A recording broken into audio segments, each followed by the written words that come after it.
Capítulo 41 Dentro da montanha. Ao retomarem a jornada em Midgard, Zelos pressentiu algo incomum. Uma leve sensação de atração em sua mente desapareceu, e ele percebeu que a magia que havia lançado sobre Baldur sumira por completo. A perda repentina fez Zelos parar por um instante, enquanto os outros continuavam caminhando.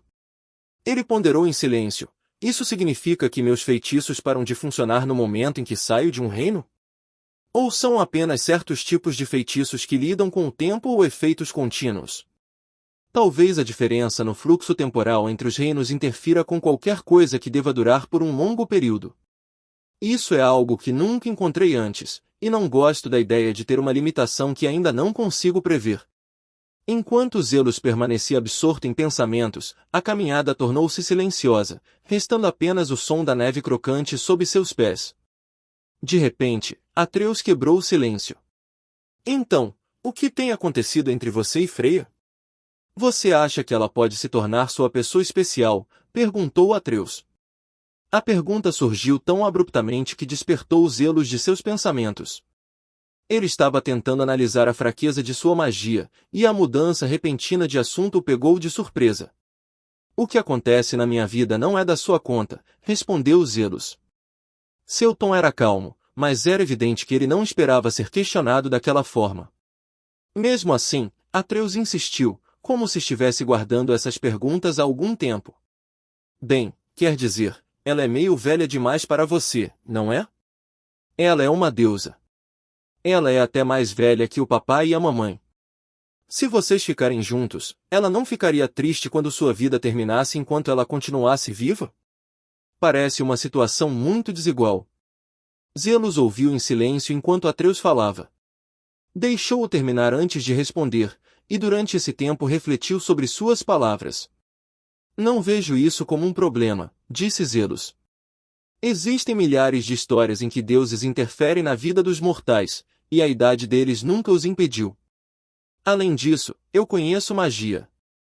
Não há como prever o que poderei fazer quando alcançar um entendimento mais profundo de tudo o que quero aprender. Se eu quiser igualar a idade dela, ou pelo menos retardar a minha, talvez haja maneiras de fazê-lo. Ainda conheço apenas uma pequena parte da magia. Pretendo explorar tudo o que existe até que eu possa fazer coisas que nem mesmo a imaginação mais fértil conseguiria prever. Atreus ficou em silêncio, mas apenas por um instante. Então, fez uma pergunta que fez com que Kratos e Zelos parassem de andar ao mesmo tempo. Você acha que conseguirá trazer a mamãe de volta? Zelos e Kratos olharam para Atreus. A expressão do garoto carregava uma mistura de esperança e medo, e Zelos entendeu imediatamente por que Atreus havia feito aquela pergunta. Deixe-me lhe dizer algo importante, disse Zelos lentamente. As almas são muito mais inteligentes e muito mais poderosas do que as pessoas pensam. Elas são capazes de fazer suas próprias escolhas, e se alguém as forçar, o resultado nunca será o desejado. Veja Brooke. Seu corpo retornou porque a parte perdida de sua alma queria retornar. Ele não tinha consciência de que havia morrido e, por isso, sua alma naturalmente aceitou a restauração. Mas veja os Draugas. Suas almas não querem estar aqui. Elas foram forçadas a voltar, e o resultado não é algo que alguém consideraria aceitável. Não sei se é causa e efeito ou correlação, mas não é coincidência. Se a mãe quiser voltar, ela pode fazer isso acontecer à sua maneira. Se ela não quiser voltar, não importa o quão forte eu me torne, eu não a forçarei. Mesmo que eu tivesse todo o poder de todos os reinos, você realmente gostaria que eu a arrancasse de um descanso tranquilo só porque sente falta dela? Atreus não respondeu. Seu semblante se fechou e ele caminhou um pouco mais devagar. Zelos permaneceu em silêncio ao seu lado, pois, no meio de sua explicação, percebeu que também estava falando consigo mesmo. Kratos acabou falando também. Paz e morte não são a mesma coisa, disse Kratos. Alguns pensam que devem estar conectadas, mas não estão. Sua mãe viveu a vida dela. Ela carregou sua dor, seu sofrimento e suas alegrias. Ela encontrou paz em suas escolhas. Não devemos perturbar essa paz. Kratos caminhou para frente novamente, embora seus passos fossem mais pesados. Zelos observou suas costas e sabia que o homem carregava muito mais do que demonstrava. Kratos destruiu um panteão inteiro, e nem todos os deuses que ele matou mereciam seu destino. Fai fora quem ensinara Kratos a mudar. Perdê-la era algo que Zelos não conseguia compreender completamente, mesmo conhecendo toda a história da perspectiva de um jogador. Zelos também havia perdido a mãe em ambas as suas vidas. Contudo, seu luto provinha de uma vida humana, não de séculos de batalhas, perdas e arrependimentos. Os dois tipos de dor não podiam ser verdadeiramente comparados, mas tinham semelhanças. O que Zelos entendia era que precisava garantir que Kratos e Atreus continuassem sua jornada da maneira que Fai havia planejado. Mesmo fazendo parte da aventura deles, Zelos sabia que precisava deixá-los vivê-la como sua própria história, intervindo apenas em certos pontos que não causariam mudanças drásticas. O grupo continuou caminhando em silêncio. Os três estavam refletindo sobre as implicações do que Zelos havia dito antes. Por fim, eles chegaram ao local onde sua jornada havia sido interrompida por uma densa cortina de fumaça negra. Atreus e Zelos olharam para Kratos. Kratos pegou o dispositivo que Freya lhe dera, aquele que continha a luz de Alfheim. Você acha que Freya estava certa? Perguntou Atreus em voz baixa. Zelos respondeu prontamente, 1 milênio de experiência ensina mais do que qualquer outra coisa. Freya sabe do que está falando. Bem, vamos lá, disse Atreus. Kratos ergueu o dispositivo. A luz começou a se ativar, seu brilho se espalhando. Ela alcançou a respiração negra e começou a pressioná-la. Os três avançaram juntos enquanto a luz se intensificava cada vez mais, até ficar brilhante o suficiente para iluminar cada canto do caminho à frente. Subitamente, a luz irrompeu, dissipando toda a bruma negra de uma só vez. A parede de fumaça desapareceu por completo, revelando finalmente o interior da montanha. Lá dentro, o caminho para cima os aguardava, e Kratos e Atreus acreditavam estar agora um passo mais perto de seu destino. Zelos, no entanto, sabia que algo diferente os aguardava mais adiante. Capítulo 42 Coração da Montanha. Enquanto os três continuavam a explorar o interior da montanha, acabaram por se deparar com uma estátua de alguém que parecia ter a cabeça de um veado, mas cujo corpo tinha a forma de um humano comum. A visão da estátua fez Zelos parar por um instante, tentando compreender o que a figura representava. Parece um servo do mato para mim, pensou Zelos, enquanto inspecionava a estátua à sua frente com uma expressão curiosa. Atreus e Kratos, entretanto, caminhavam pela área ao redor, procurando outro caminho, já que o que estava à frente estava bloqueado e muito sólido para ser atravessado sem causar problemas desnecessários. Pai, Zelos, venham aqui. A outra tigela de areia com um enigma inscrito na tampa, chamou Atreus, elevando a voz para que pudessem ouvi-lo claramente. Zelos e Kratos se aproximaram de Atreus, curiosos para ver a que ele se referia. Nenhuma besta atrelada, nem escravo temeroso, nem árvore enraizada conhece meu chamado, leu Atreus em voz alta assim que Zelos e Kratos chegaram ao seu lado. O enigma pairou no ar por um instante enquanto cada um o ponderava.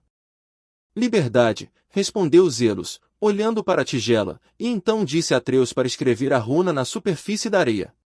Quando Atreus a terminou, a estátua da figura semelhante a um servo começou a brilhar fracamente.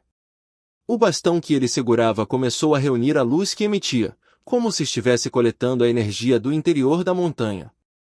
Após um breve instante, o cajado liberou um raio que disparou diretamente em direção à parede de pedra encantada à sua frente.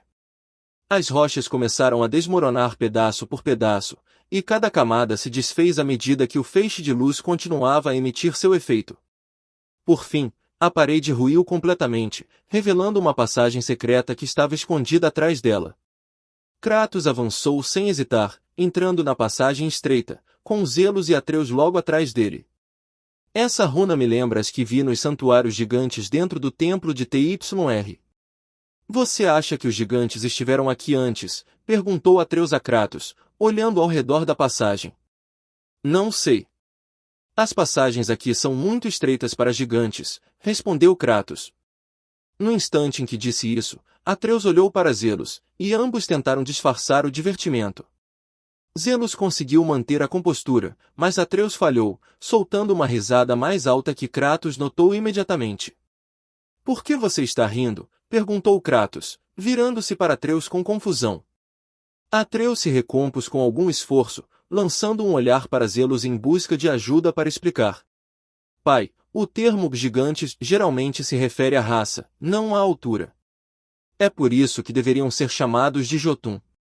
Provavelmente receberam o nome de gigantes porque muitos entre eles são grandes o suficiente para merecer esse título, mas nem todo Jotun é assim, explicou Zelos. Kratos assentiu uma vez, aceitando o esclarecimento, e os três continuaram caminhando pela trilha. A passagem secreta levava para o interior da montanha e, à medida que avançavam, começaram a encontrar mais monstros e inimigos. Essas criaturas foram eliminadas rapidamente, com cada uma delas testando suas armas e habilidades ao longo do caminho. Zelos estava particularmente ansioso para testar sua nova arma, que cortava um Draugr de gelo instantaneamente devido à sua lâmina afiada, peso e equilíbrio perfeito. Gostaria de usá-la com mais frequência, comentou Zelos enquanto examinava a espada em suas mãos. Atreus também testou as melhorias em seu arco e aljava, enquanto Kratos aproveitou a oportunidade para ajustar sua própria abordagem, permitindo que eles se testassem à medida que avançavam. Após um longo período de caminhada e derrota de inimigos, eles chegaram a um espaço aberto com uma grande plataforma situada no centro. Kratos percebeu que essa plataforma estava conectada a um sistema de alavancas que parecia ter a função de elevá-los para cima.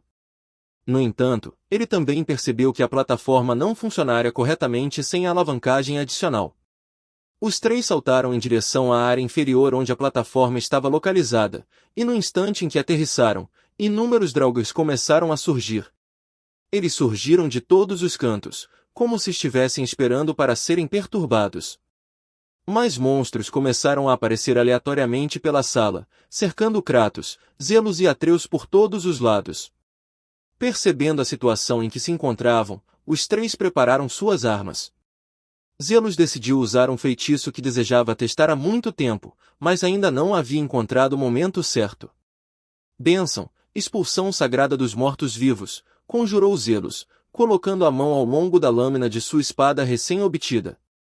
Uma chama branca se acendeu no metal, substituindo a cor laranja usual do fogo comum. Dito isso, Zelos avançou e começou a abrir caminho entre os Draugrs. Kratos correu ao seu lado, enquanto Atreus fornecia suporte contínuo por trás com flechas precisas.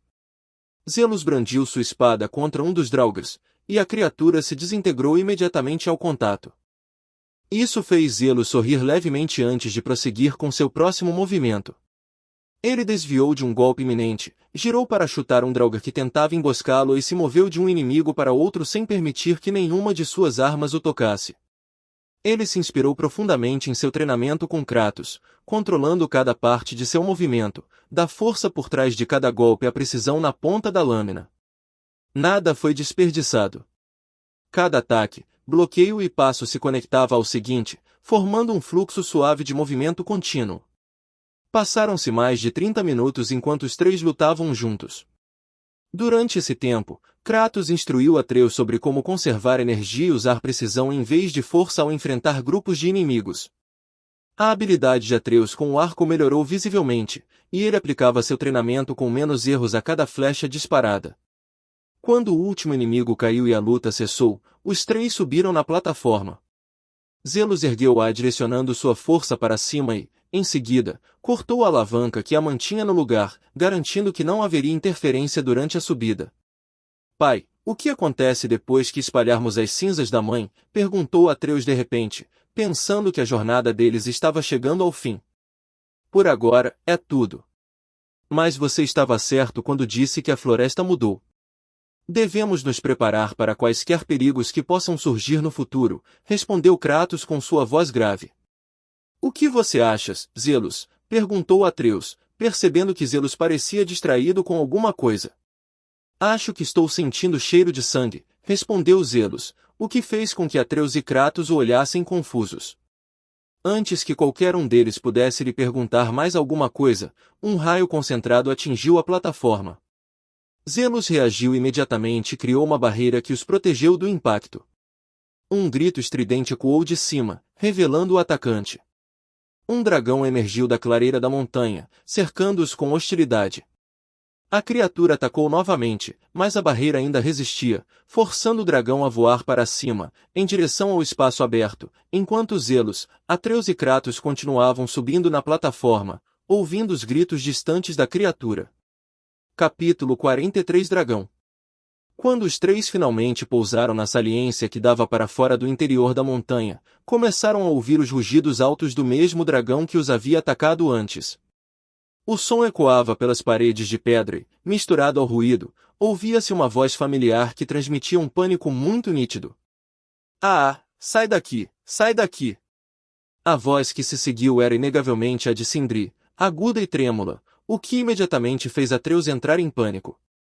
Antes mesmo que pudesse pensar direito, começou a correr em direção à saída da caverna, movido apenas pelo medo de perder o amigo. Atreus, disse Kratos, agarrando Atreus pelo braço e impedindo de se atirar diretamente ao perigo. Atreus se debateu por um breve momento, mas Kratos o segurou firmemente, enquanto Zelos permanecia ao lado, olhando para fora com uma expressão mais concentrada, já pensando em tudo que poderia aproveitar do dragão quando terminassem. É o Sindri, temos que ajudá-lo, insistiu Atreus. Seu tom era desesperado, como se pensasse que Sindri não sobreviveria nem mais um segundo. Ele olhou para os dois, esperando que alguém concordasse e se movesse. Kratos finalmente assentiu. Encontre uma distância segura para atacar. Zelos, comigo, ordenou, e os três começaram a correr pelo último trecho da caverna. A luz do sol no final ficou mais forte à medida que se aproximavam, revelando a encosta aberta da montanha. Quando saíram, viram a enorme figura do dragão abaixando suas garras em direção a uma pequena figura no chão. A túnica azul de Sindri deixava bem claro que era ele. Zoltraca, disse Zelos, lançando imediatamente seu feitiço em direção à garra do dragão. O golpe obrigou a criatura a recuar a mão, enquanto Atreus avançava e disparava várias flechas contra as escamas expostas em sua barriga. As flechas ricochetearam sem causar dano, irritando ainda mais a criatura. O dragão ergueu a cabeça e preparou-se para lançar um sopro de relâmpago. Zelos sentiu a carga se acumulando em sua garganta, então invocou uma grande rocha à sua frente e a arremessou direto na boca aberta do dragão. Logo após a rocha voar, Kratos lançou seu machado, que a envolveu em gelo. No instante em que o dragão tentou liberar o relâmpago, o sopro colidiu com a rocha congelada, desencadeando uma violenta explosão interna. A cabeça do dragão foi jogada para trás e todo o seu corpo tremeu enquanto ele caía inerte por um momento. Não foi derrotado, mas ficou atordoado. Atreus rapidamente puxou Sindri para um local seguro atrás de um conjunto de rochas. Zelos ergueu uma grande barreira sobre eles para protegê-los de quaisquer ataques perdidos. Kratos e Zelos permaneceram à frente, observando o dragão se esforçar para se levantar. Enquanto o dragão se recuperava, Zelos começou a entoar um feitiço que desejava testar. Várias cópias de si mesmo apareceram em lampejos de luz, cada uma posicionando-se ao redor do dragão. Elas se moveram em uma formação que circundava toda a besta, e cada cópia invocou correntes feitas das faixas carmesins de Sithorrak. As correntes se prenderam aos membros, asas e pescoço do dragão, e todos os clones trabalharam juntos para puxá-lo para baixo. A criatura se debateu, contorcendo-se violentamente enquanto as faixas se cravavam em suas escamas, mas a força coletiva dos clones a subjugou e a imobilizou. Kratos percebeu que Zelos já havia assumido o controle da batalha e concluiu que sua força não era necessária. Sem nada mais a fazer, caminhou até Sindri e Atreus, observando em silêncio enquanto Zelos preparava outro feitiço. Zelos ergueu a mão e invocou uma grande lança de luz, que girou rapidamente até se assemelhar a uma broca. Ele voou para cima e apontou a broca para a boca fechada do dragão. As correntes impediram a criatura de abri-la, e no instante em que a lança giratória perfurou as escamas ao redor de sua mandíbula, o dragão soltou um grito abafado. Zelos prosseguiu invocando mais lanças da mesma luz, e elas começaram a cair sobre o corpo da criatura. Cada impacto penetrava no dragão como se o prendesse ao chão. Sindri e Atreus observavam em silêncio. Embora ambos detestassem dragões, a visão aos poucos se transformou em algo que os deixava desconfortáveis. A quantidade de lanças deixava claro que Zelos não estava se contendo nem um pouco. O corpo do dragão estava coberto por dezenas e dezenas de perfurações brilhantes. Por fim, Zelos invocou uma grande espada de luz. Com um único golpe preciso, decepou a cabeça do dragão, pondo fim à luta. Seu corpo ficou imóvel, e a montanha silenciou novamente enquanto Zelos flutuava para baixo. Ele pousou no mesmo instante em que a cabeça decepada do dragão caiu ao seu lado, quase em perfeita sincronia. Sem hesitar, Zelos invocou uma estrela abissal. Desta vez, a formação do feitiço incluía os mesmos símbolos alquímicos que ele usará para criar seus 5 demônios. Ele sabia exatamente o que queria. A cabeça e várias partes do corpo do dragão foram puxadas para dentro do círculo mágico, onde lentamente mudaram de forma. A carne e os ossos se contorceram e solidificaram, transformando-se em um par de asas e um par de olhos com feições draconicas. Todo o processo brilhava com uma energia intensa. Atreus, Sindri e Kratos aproximaram-se dele com cautela. Zelos continuou a entoar o cântico até que os itens parecessem completos. Para finalizar o processo, ele cortou o próprio pulso e deixou seu sangue escorrer sobre as asas e os olhos. Os itens absorveram o sangue e começaram a arder com uma luz intensa. Quando o brilho se dissipou, Zelos os ergueu com ambas as mãos. 2 essências completamente formadas repousavam em suas palmas, asas e olhos de um deus-dragão. Ele soltou um pequeno suspiro de satisfação antes de se virar para o grupo. Essa foi uma batalha e tanto, disse Sindri sem jeito, ainda sem saber como processar o que acabará de presenciar. Kratos deu um passo à frente e fez um comentário raro. Ótimo! Mas se você puder terminar uma luta logo, termine. Não deixe espaço para erros, disse Kratos. Era um elogio, e tanto Zelos quanto Atreus sabiam o quão incomum era esse tipo de elogio. Eles podiam contar nos dedos de uma mão as vezes que ele havia feito elogios. Atreus apontou para os objetos. O que são esses? Zelos deu um leve sorriso. Itens de essência. Um deles é um par de asas que permitirá a quem as receber invocá-las quando quiser e usá-las para voar. O outro é um par de olhos, aprimorados com minha magia para que o usuário possa ver o mundo como eu o vejo. Os 3 reagiram com surpresa. Kratos se recuperou primeiro. Atreus, no entanto, imediatamente voltou sua atenção para as asas. Eu quero as asas. Se você estiver disposto a me dar, disse Atreus. Zelos transformou as asas em luz, e a luz se fundiu suavemente às costas de Atreus. Atreus sentiu a energia se concentrar atrás de seus ombros. Zelos então olhou para Kratos e lhe ofereceu os olhos. Kratos hesitou, mas acabou aceitando. Quando a fusão terminou, Kratos abriu os olhos e viu o mundo de uma forma muito mais detalhada do que jamais vira. De onde estava, podia ver sua casa como se estivesse a uma curta distância. Percebeu os movimentos sutis da floresta, pequenas mudanças que normalmente lhe passavam despercebidas. Viu também a luz que ele e Atreus emitiam, o mesmo tipo de luz que Zelos havia descrito antes. Sua presença divina era visível como tênues camadas de cor. Ele olhou para Zelos e percebeu que a presença de Zelos não apenas brilhava intensamente, mas também oscilava entre diferentes cores, mudando quase constantemente. A única outra presença que agia assim era Atreus, cuja aura alternava entre um dourado brilhante e o azul. Kratos não entendia o significado das cores e não queria pensar muito nisso. Ele fechou os olhos do poder, voltando à sua visão normal. Entretanto, Atreus já flutuava acima do solo. Ele batia as asas recém-adquiridas com entusiasmo, elevando-se cada vez mais no ar enquanto tentava manter o equilíbrio. Capítulo 44 Visco. Assim que Zelos terminou de confeccionar os itens em que estava trabalhando, Sindri, que o observava de lado, não conseguiu esconder o espanto que crescia em sua expressão. Sindri tinha visto muitos ofícios em sua vida, e praticado ainda mais, mas a visão de Zelos moldando materiais sem sequer tocá-los o fez quase esquecer quanto tempo tinha vivido. Ao perceber que a essência dos itens finalizados permanecia intacta e completamente preservada, Sindri caminhou em direção a Zelos imediatamente após Zelos terminar de entregar seus presentes a Kratos e Atreus. Que tipo de magia é essa? Nunca testemunhei nada sequer remotamente parecido, e pode ser uma das visões mais extraordinárias que estes meus olhos cansados? Já viram, disse Sindri, encarando Zelos com genuína admiração. Zelos retribuiu o olhar calmamente. Você realmente tem um olhar aguçado para essas coisas, mas infelizmente, não é algo que eu compartilharia levianamente com qualquer pessoa. Nem mesmo o pai ou Atreus sabem o método exato por trás dessa magia, respondeu Zelos. Sindri não pareceu ofendido ou decepcionado. Ah, eu não ousaria pedir algo tão raro.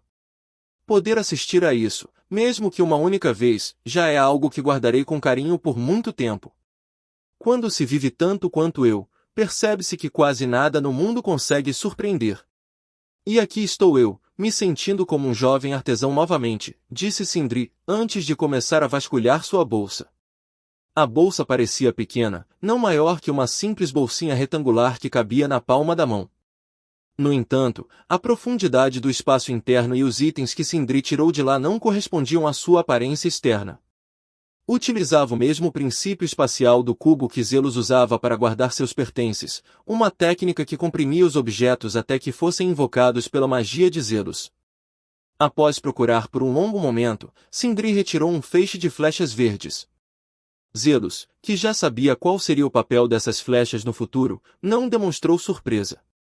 Isto é por me terem permitido ver aquele espetáculo maravilhoso e por terem salvado a minha vida mais cedo. Estas são flechas de visco trançadas.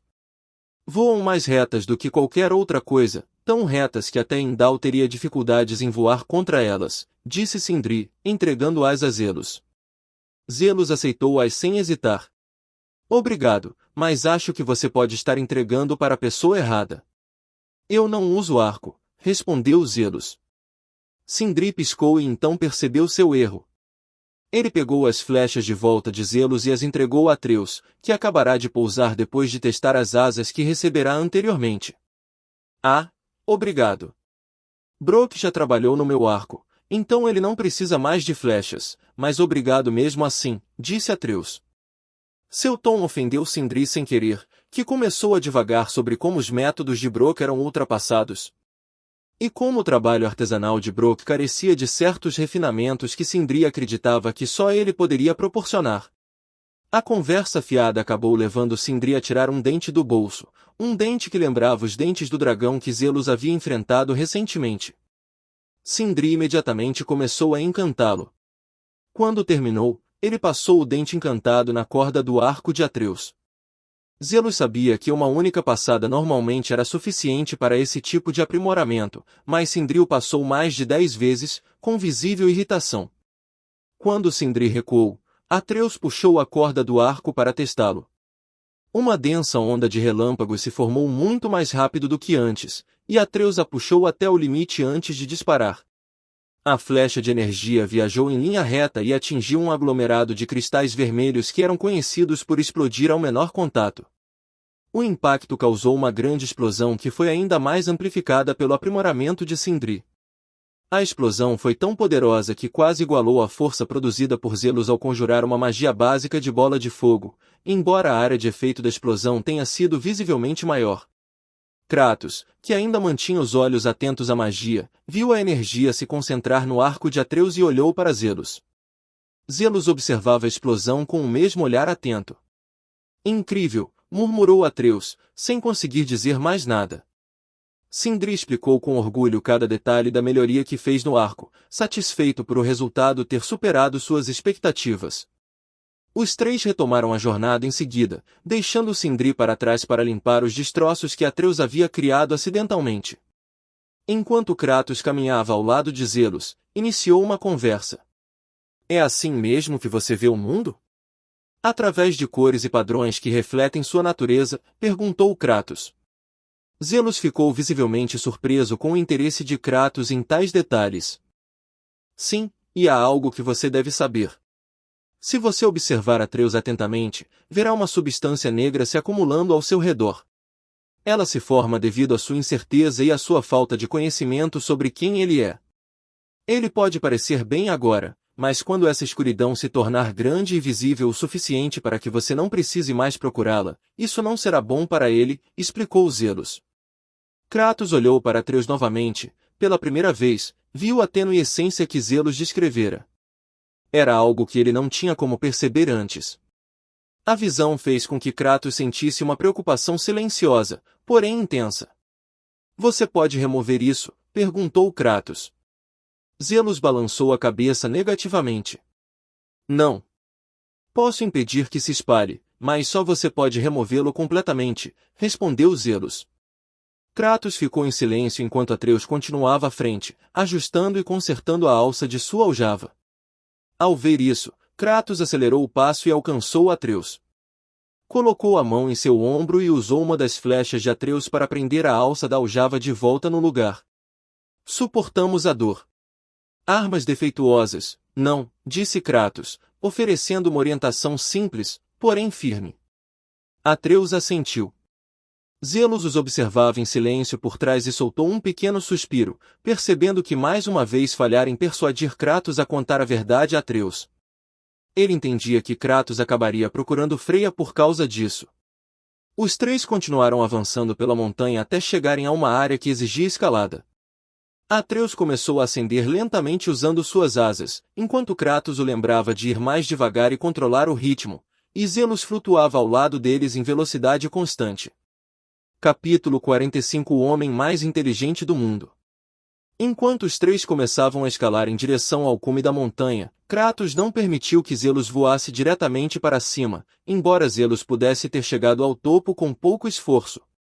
Kratos tinha visto algo fraco e distante que apenas ele e Zelos pareciam capazes de perceber, e por causa disso, ele não queria que Zelos se adiantasse muito ou chamasse a atenção. Zelos, que flutuava ligeiramente acima do solo enquanto caminhavam, começou a notar a magia incomum se concentrando perto do cume. Havia uma presença que brilhava como o sol, tão intensa que era quase cegante, até mesmo para ele. Junto com esse brilho, havia outras duas presenças que pareciam instáveis, como uma tempestade que se intensificava lentamente, preparando-se para liberar sua força a qualquer momento. À medida que se aproximavam, os três começaram a ouvir o som fraco de vozes ecoando do topo da montanha. Zelos reagiu imediatamente e lançou uma barreira de ocultação ao redor deles, juntamente com uma barreira de proteção sobreposta. O disfarce os tornava silenciosos, invisíveis e até mesmo indetectáveis, enquanto a proteção diminuiria o risco caso algo descesse do topo.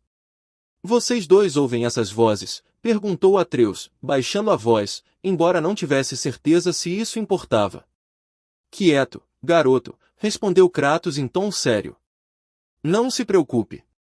Estamos dentro do meu feitiço de ocultação.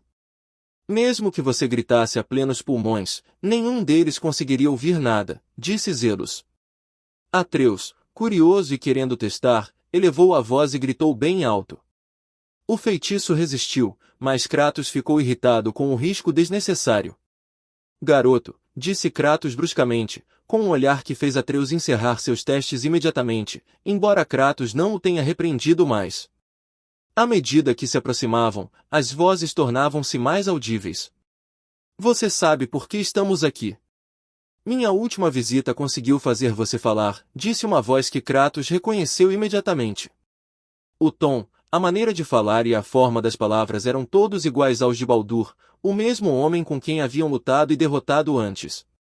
Kratos virou a cabeça para Zelos, que flutuava silenciosamente ao seu lado. Isso me soa exatamente como o homem que veio à nossa casa. Pensei que você já tivesse resolvido a situação com ele, sussurrou Atreus. Eu também pensei isso, respondeu Zelos em voz baixa.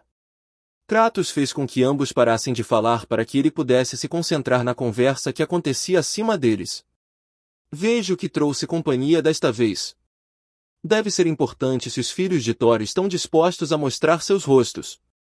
Diga-me, vocês dois ainda estão se esforçando tanto para impressionar o pai, disse outra voz, e Zelos a reconheceu imediatamente como sendo a de Mimir. Isso confirmou que as outras duas presenças que observavam a cúpula eram Magni e Modi, os filhos de Thor. Um velho amigo, pensou Zelos, lembrando-se de quanto tempo havia passado desde a última vez que conversara com Mimir. Ele estivera ocupado demais durante a viagem anterior para falar com ele. O homem tatuado. Os rastros mostram que agora ele viaja com outra criança, não apenas com o mago. Para onde eles irão agora? Perguntou Baldur a Mimir. E por que eu saberia disso? Questionou Mimir, visivelmente irritado.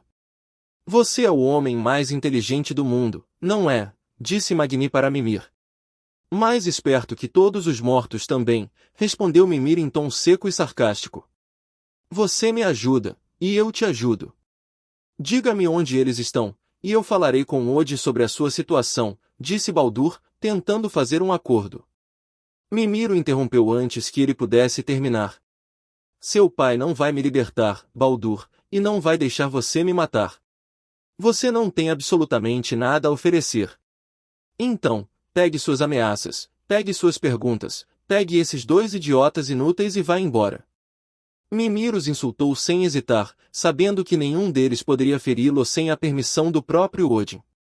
Quando ninguém estiver olhando, voltaremos para pegar seu outro olho, disse Modi, fazendo uma ameaça que soou mais infantil do que intimidatória. Baldur pareceu desapontado com os dois irmãos e os insultou por sua inutilidade enquanto os três se preparavam para partir. Zelos flutuou para cima para observá-los, vendo os três desaparecerem de vista através de uma invocação de corvos. Zelos reconheceu aquela magia instantaneamente. Pertencia a Odin. Por isso, ele convocou novamente várias águias e as enviou voando para fora, visando os corvos que observavam o cume. Em seguida, ele lançou uma grande barreira sobre toda a área, que serviu como um feitiço antidetecção, escondendo o cume dos corvos de Odin e de outras formas de vigilância.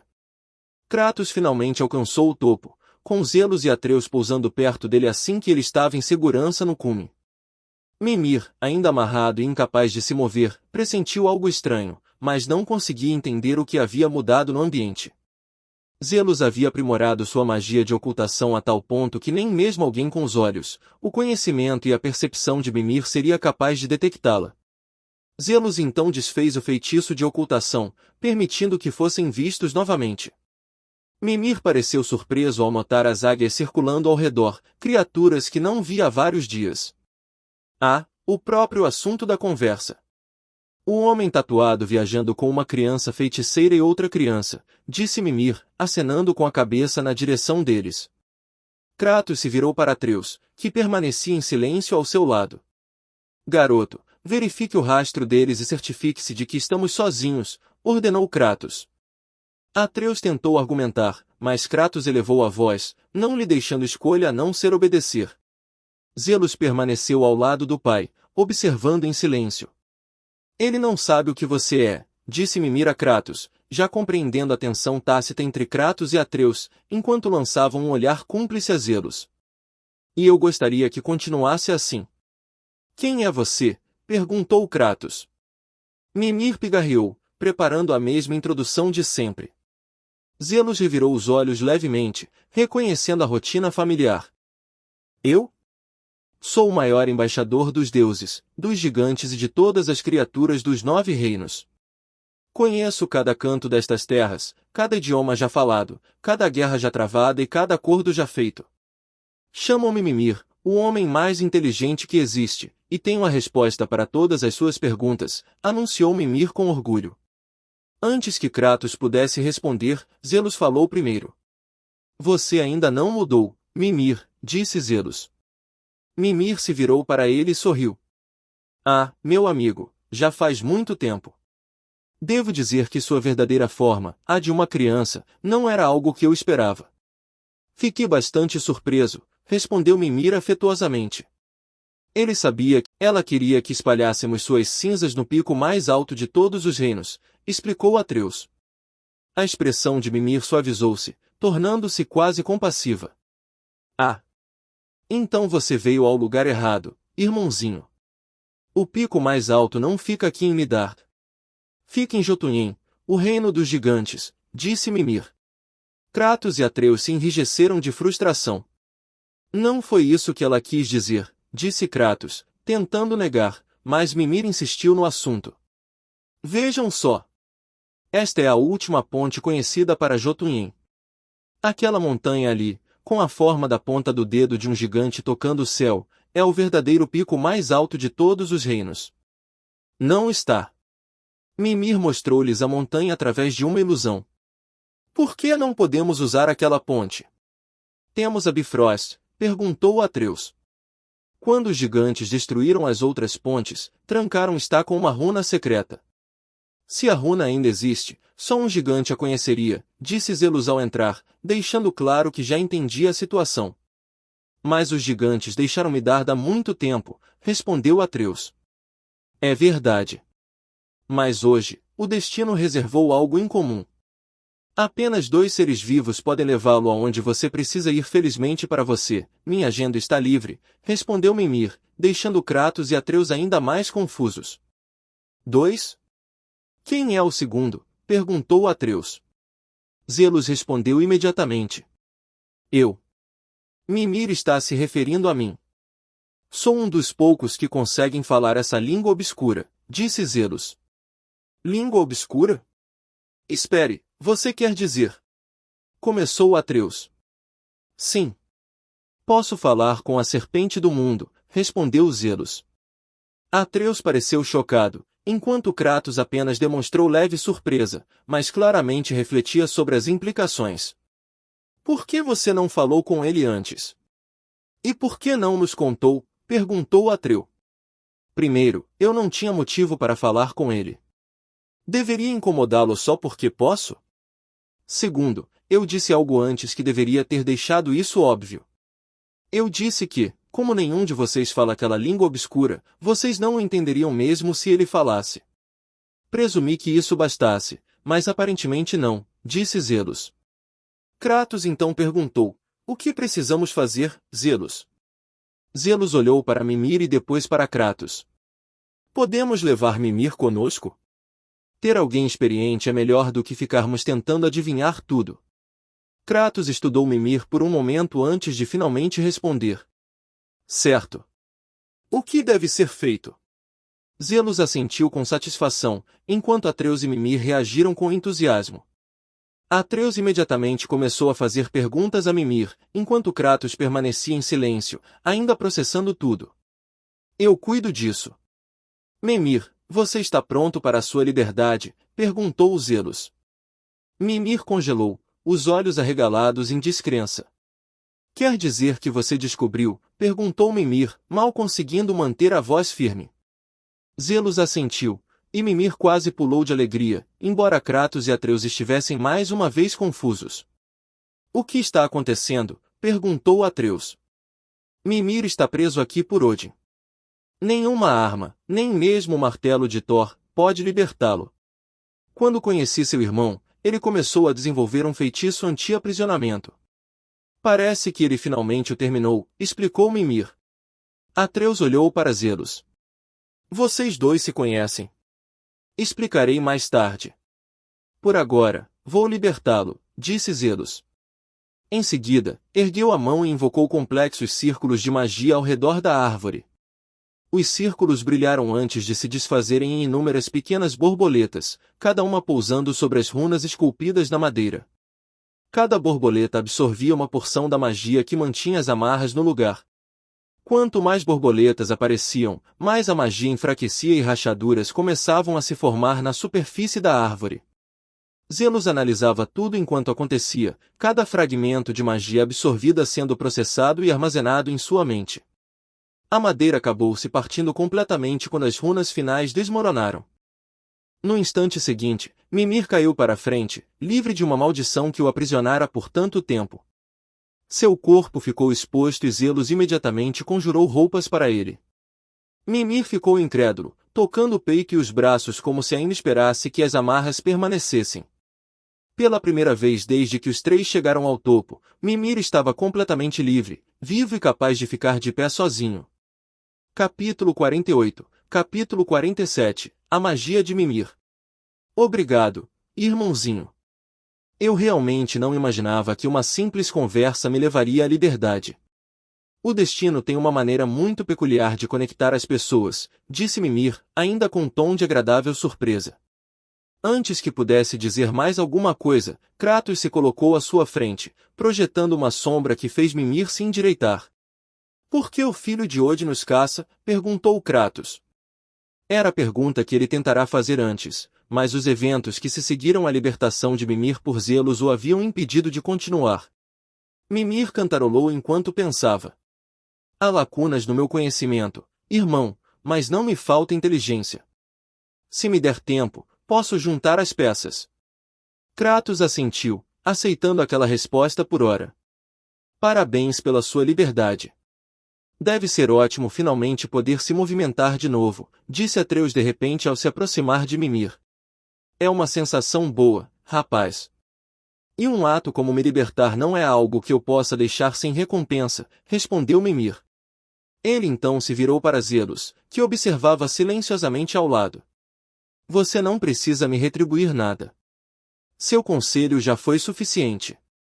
Ele me ajudou a resolver um feitiço que eu nunca pensei que conseguiria completar, disse Zelos.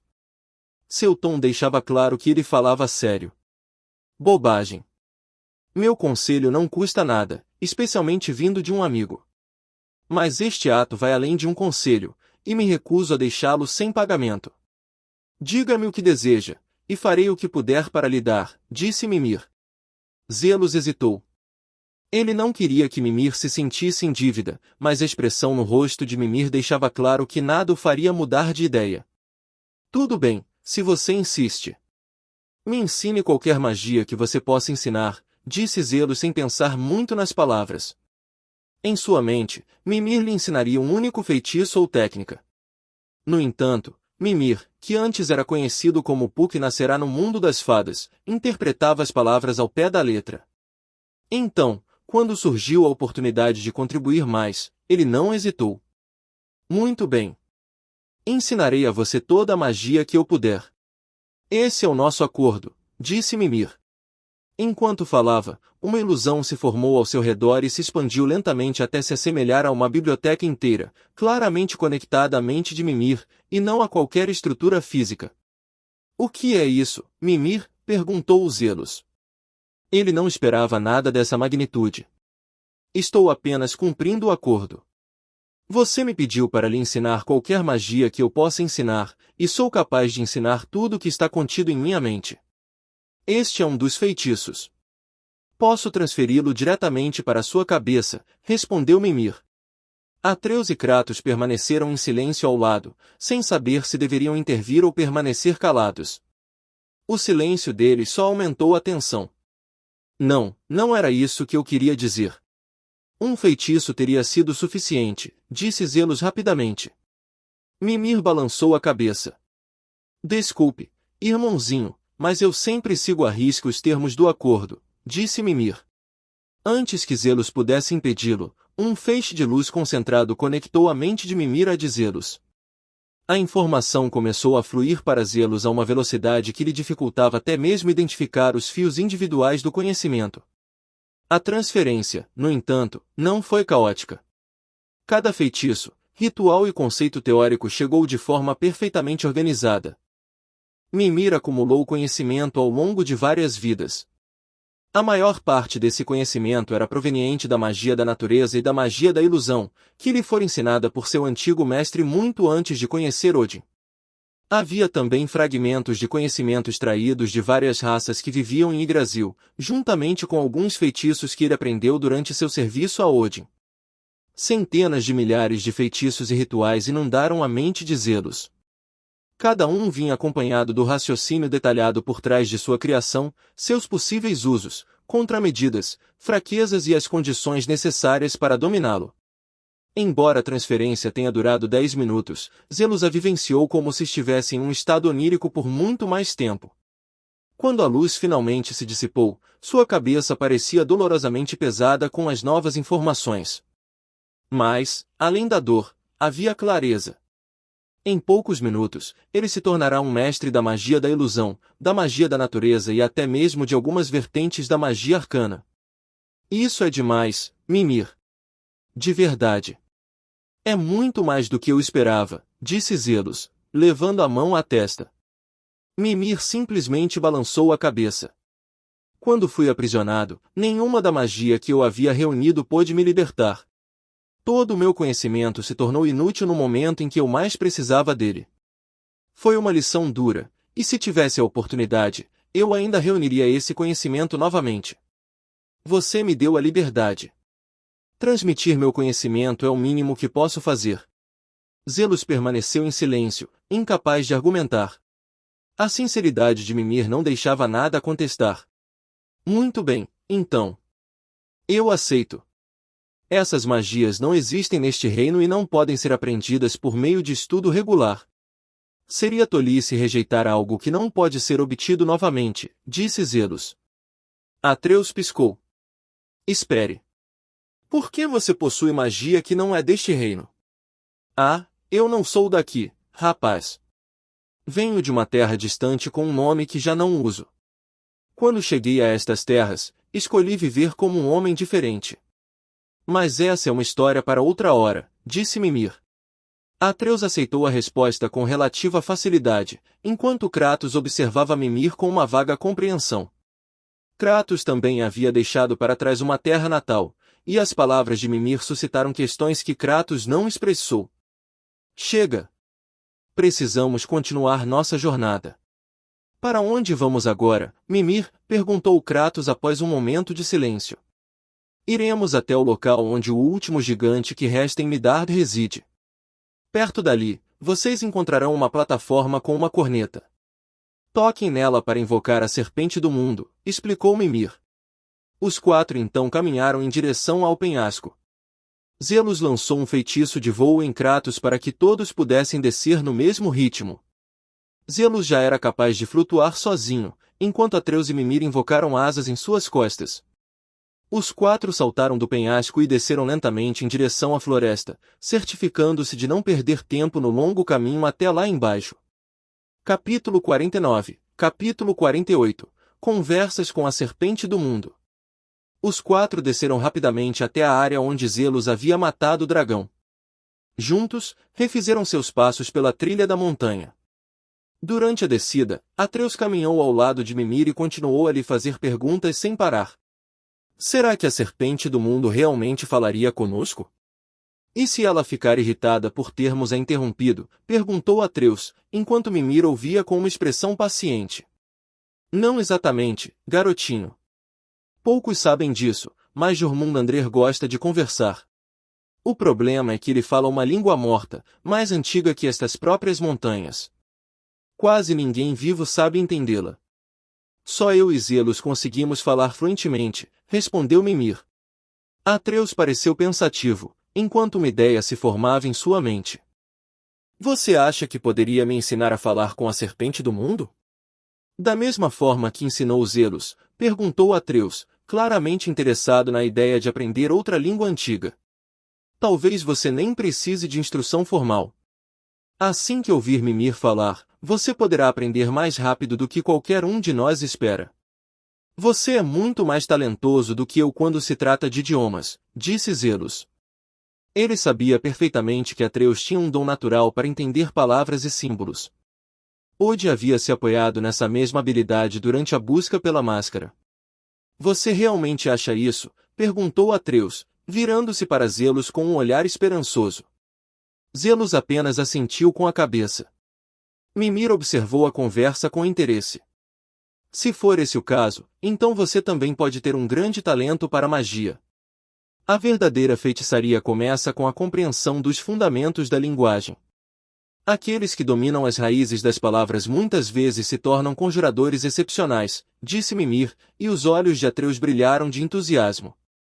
Obrigado, Mimir, respondeu Atreus, o que deixou Mimir um pouco sem graça por receber um elogio tão direto. Eles continuaram pelo caminho e logo encontraram mais Draugrs bloqueando sua passagem. Kratos rompeu a linha de frente enquanto Zelos eliminava silenciosamente vários inimigos com feitiços precisos. Atreus juntou-se à luta, e Mimir também demonstrou algumas de suas habilidades. Galhos grossos irromperam do chão e envolveram vários Draugrs, esmagando-os lentamente. Quando um Draugr conseguiu atingi-lo com um golpe, Mimir pareceu ser atingido no pescoço, mas a imagem apenas oscilou e desapareceu. O verdadeiro Mimir reapareceu ao lado da criatura e cravou uma lâmina diretamente em seu crânio. Atreus olhou fixamente, maravilhado. Que feitiço impressionante! Você poderia me ensinar esse? Claro, garotinho. Gostaria que eu transferisse o conhecimento diretamente para sua mente? Perguntou Mimir, oferecendo o mesmo método que usará certa vez com Zelos. Atreus imediatamente balançou a cabeça negativamente. Não, prefiro aprender as coisas da maneira tradicional. Zelos me disse que, se eu depender muito de atalhos, nunca vou absorver os feitiços no meu subconsciente da mesma forma que quando os aprendo corretamente, disse Atreus. A experiência é importante ao aprender magia. É o que diferencia alguém que simplesmente conhece um feitiço de alguém que o domina, acrescentou Mimir. Atreus olhou para Mimir novamente. Então por que você inseriu informações diretamente na mente de Zelos? Mimir deu uma risadinha. Porque seu irmão é extremamente teimoso. Se eu tentasse ensiná-lo cada feitiço passo a passo, ele teria desistido depois da segunda aula, assim que percebesse a quantidade de explicações envolvidas. Ele é inteligente e já possui uma base sólida em magia. Ele tinha a experiência necessária para lidar com um método direto. Atreus assentiu com a cabeça e olhou para Zelos, que apenas ouviu em silêncio enquanto Kratos continuava liderando o grupo sem fazer qualquer comentário sobre o assunto.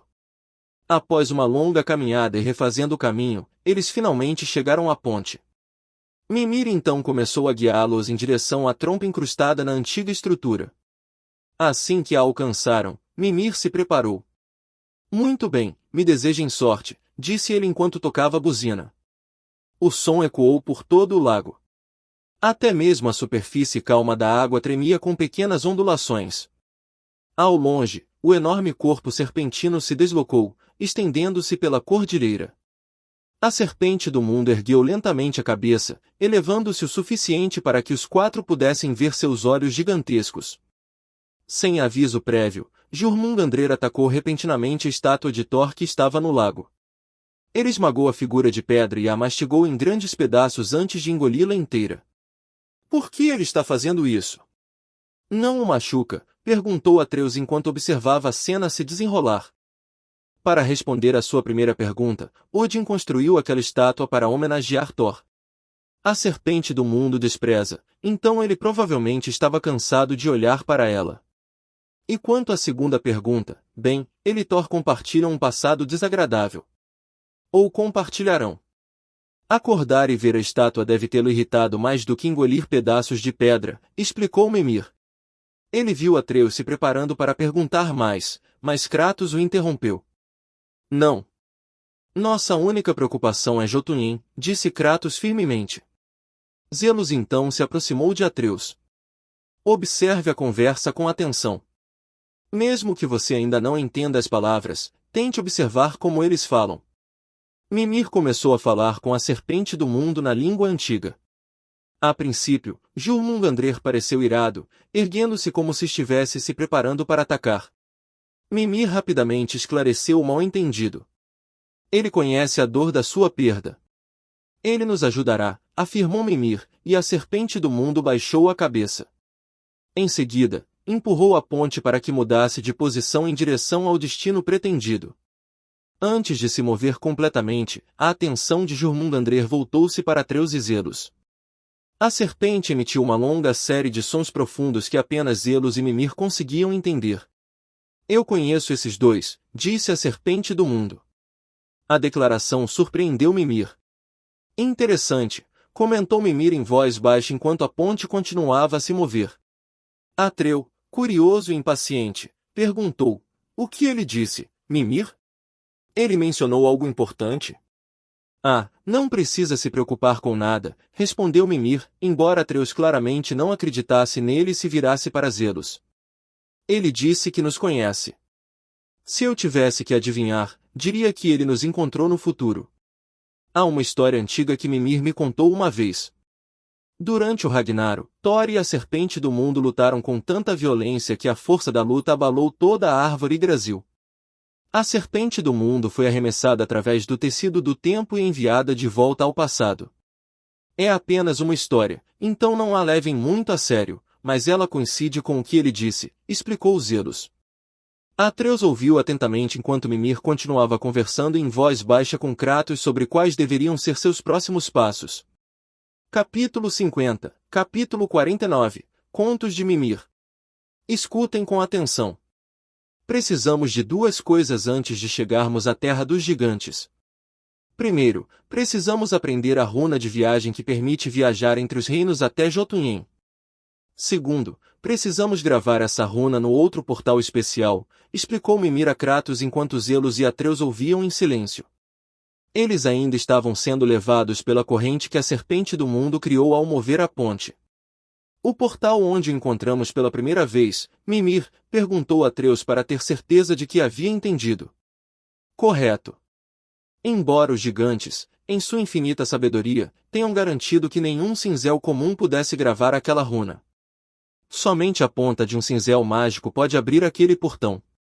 Felizmente, sei exatamente onde o cinzel está e não fica longe daqui, confirmou Mimir. Espere, essa é a que pertence ao gigante realmente gigante? Perguntou Zelos, embora já soubesse a resposta. É exatamente essa, respondeu Mimir, o que só aumentou a confusão de Atreus. Kratos apenas ouviu em silêncio. Do que vocês dois estão falando? Perguntou Atreus, olhando entre eles. Contarei a história quando estivermos mais perto. Primeiro, encontre-me um barco e eu o levarei até o cinzel, disse Mimir. Atreus imediatamente se animou, já antecipando outra longa história. Zelos compartilhava dessa animação, embora seus motivos fossem diferentes. Dessa vez, ele vivenciaria os eventos pessoalmente, em vez de assisti-los em um jogo, então tudo pareceria mais real e envolvente. Os quatro desceram da plataforma da ponte e caminharam em direção ao barco abandonado na margem. Zelos usou a nova magia que aprendeu com Mimir para aumentar o tamanho do barco. Surpreendeu-o o fato de nunca ter criado um feitiço de ampliação simples antes, apesar de ser capaz de construir feitiços muito mais complexos. A serpente parecia irritada antes. Você disse algo errado, Mimir, perguntou Atreus, lembrando-se de como a Serpente do Mundo reagiu antes de se acalmar. A Serpente do Mundo pensou que Mimir se apresentou como amigo de Ode e Thor. Foi por isso que ficou chateado, explicou Zelos antes que Mimir pudesse responder. Mimir riu em seguida. É verdade.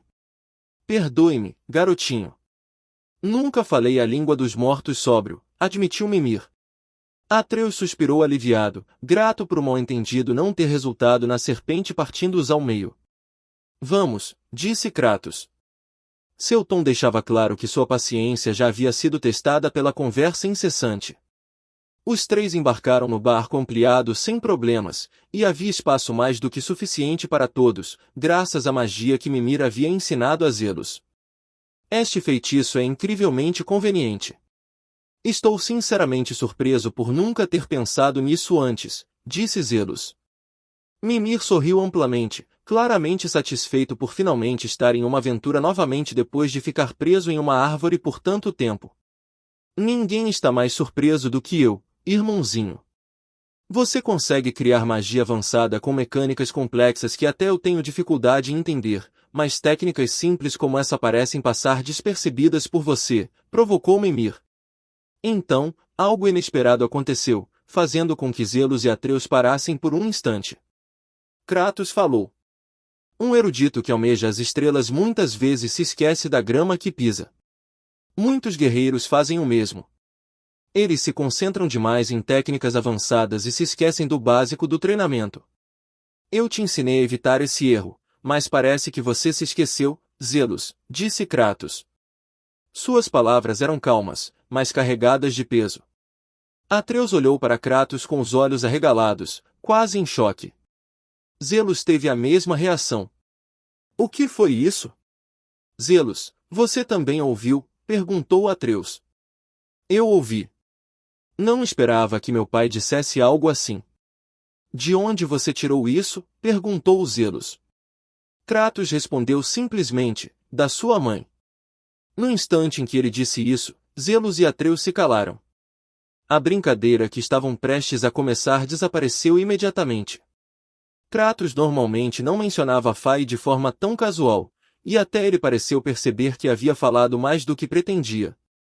O silêncio tomou conta do barco. Os únicos sons eram os remos cortando a água e as ondulações que se espalhavam pelo lago. Finalmente, Kratos quebrou o silêncio. Este cinzel que procuramos. O que é exatamente? Mimir se animou um pouco, grato pela mudança de humor. Que bom que perguntou. Tem uma história que explica tudo. Existiu um gigante chamado Tamur, um gigante extremamente grande, mesmo entre os seus. Apesar de seu tamanho, ele era o maior pedreiro que o mundo já vira. Tamur esperava um dia transmitir seu vasto conhecimento ao seu filho, Rintur. Mimir então explicou, e continuou. O problema era que o jovem tinha o coração de um guerreiro, e não de um artesão. Talvez o pai tivesse medo e cautela demais, enquanto o filho tinha pouca. A discussão entre eles se transformou em briga, e, frustrado, Tamur golpeou o filho. Rintur fugiu para a noite. Envergonhado e arrependido, Tamur o perseguiu. Em seu estado emocional, ele se perdeu enquanto vagava por Midar. Infelizmente, chamou a atenção da única pessoa que jamais desejaria encontrar sozinho na floresta escura, Thor. Zelos inclinou-se um pouco para a frente. Ele gostava de ouvir a história pessoalmente. Atreus, no entanto, parecia preocupado. Thor o matou. Ele atacou uma aldeia, não foi? Perguntou Atreus em voz baixa. Conforme o barco se aproximava, a aldeia destruída tornou-se visível. Sim. Quando Tamur caiu, destruiu o lugar inteiro. A vila era conhecida por venerar o deus Vanir, Jor. Thor sempre se gabava de ter planejado tudo, mas a verdade é que aquele idiota suado simplesmente teve sorte, disse Mimir com clara amargura. Era óbvio que Mimir tinha uma longa lista de arrependimentos relacionados ao seu tempo com os Aesir. E quanto aos sobreviventes? Perguntou Atreus, com crescente preocupação. Tamur era um gigante de gelo. Quando morreu, seu último suspiro congelou tudo, respondeu Mimir. Sua resposta coincidiu perfeitamente com a chegada deles ao enorme cadáver congelado. Tamur jazia sobre a terra como uma montanha caída. Atreus contemplava a cena com uma expressão horrorizada, lutando para compreender a dimensão da tragédia. Zelos, por outro lado, olhou para o enorme corpo congelado com uma faísca de excitação. A imensidão do gigante, combinada com o conhecimento do que estavam prestes a fazer, despertou uma ideia em sua mente enquanto ele estudava a paisagem congelada ao redor deles.